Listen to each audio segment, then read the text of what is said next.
Good day, ladies. My name is Fred Kumalo. Of course, you already know that, seeing that you invited me to this launch of your book club. And good luck and congratulations on this huge and very inspiring venture. Um, I know that Melanie, in her invitation, indicated to me that as part of your launch, you're going to be reading one of my books, Peaches Brew. But let me just do some kind of introduction and indicate to you that apart from Peaches Brew, I have written other books, naturally. And let me introduce this first book here.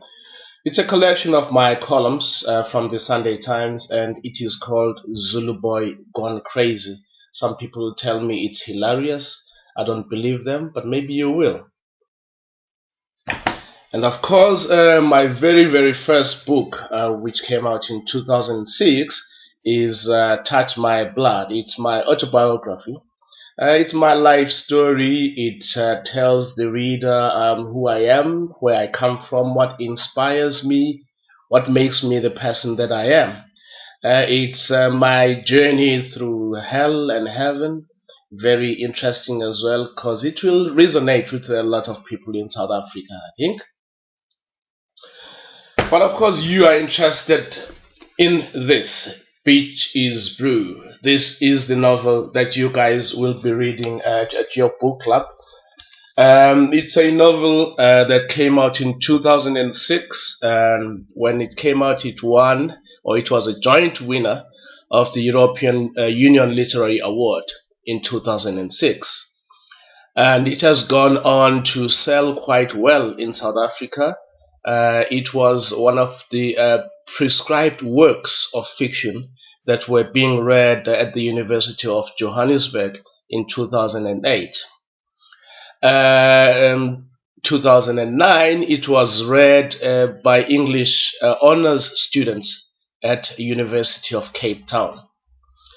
Of course, I believe a number of universities are considering prescribing it as well for their English 1 students. Well, that's very humbling for me. It inspires me to continue writing, obviously. But what is Peaches Brew? So let's start with the title itself. I know to many people it's kind of very in your face, controversial sometimes, and so on.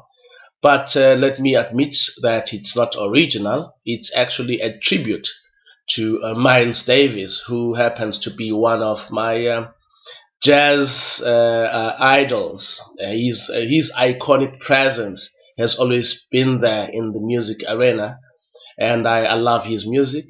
So I thought I should pay a tribute to him. But the book or the story or the narrative is certainly not about Miles Davis. It is certainly not about jazz. Well, of course, in a roundabout way, it is about jazz in the sense that one of the protagonists in my book is a jazz musician, and that is Brazeix. Zakes in the book is one of the two main protagonists, his sidekick being Sisleti. Now, Sisleti and Brazeix are very interesting characters, if I might say so myself. Sisleti is this beautiful lady who was born in Lesotho, um, and she had to leave her place of birth uh, because of a number of pressures had been imposed upon her by fate.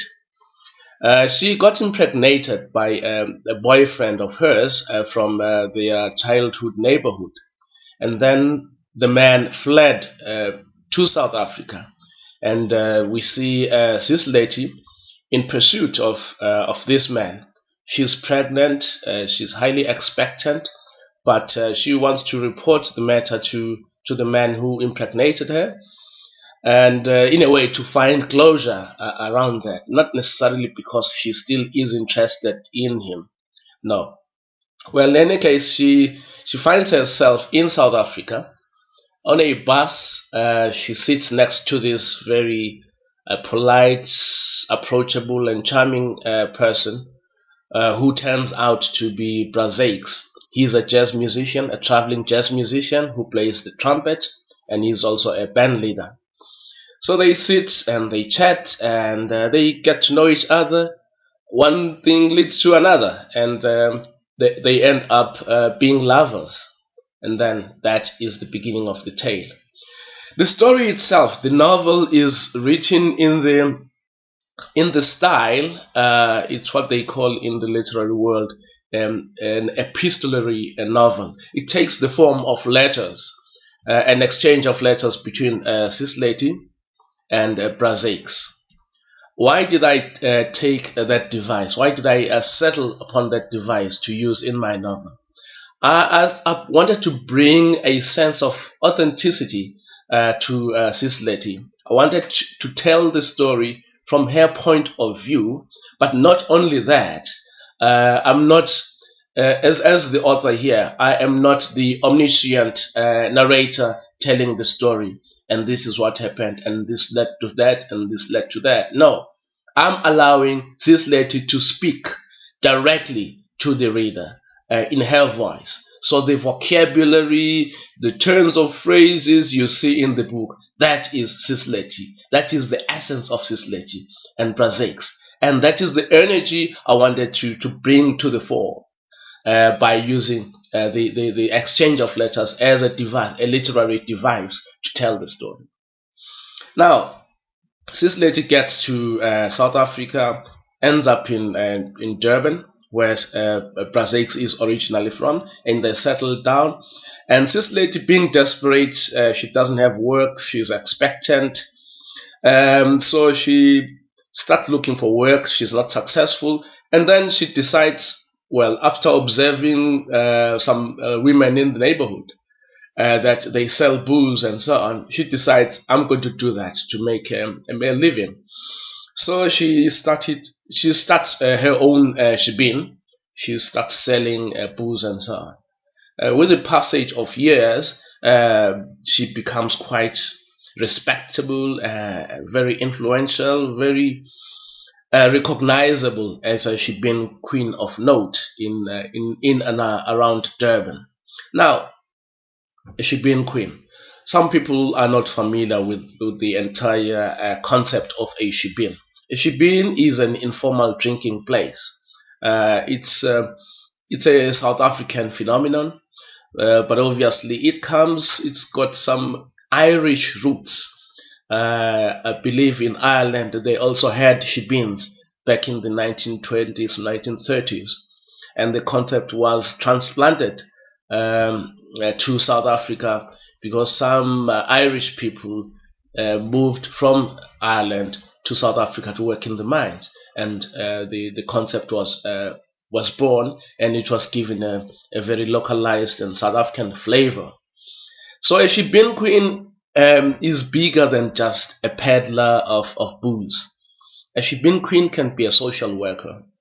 Why? Because she advises her patrons. Her patrons are not just people who buy booze at her place. They socialize. They are friends. They are like a very close knit family of drinkers. Every shebeen has got its own style, its own regulars, and so on. And those people revolve around a shebeen queen, who is their social worker, who gives them grief when they start abusing their wives and girlfriends.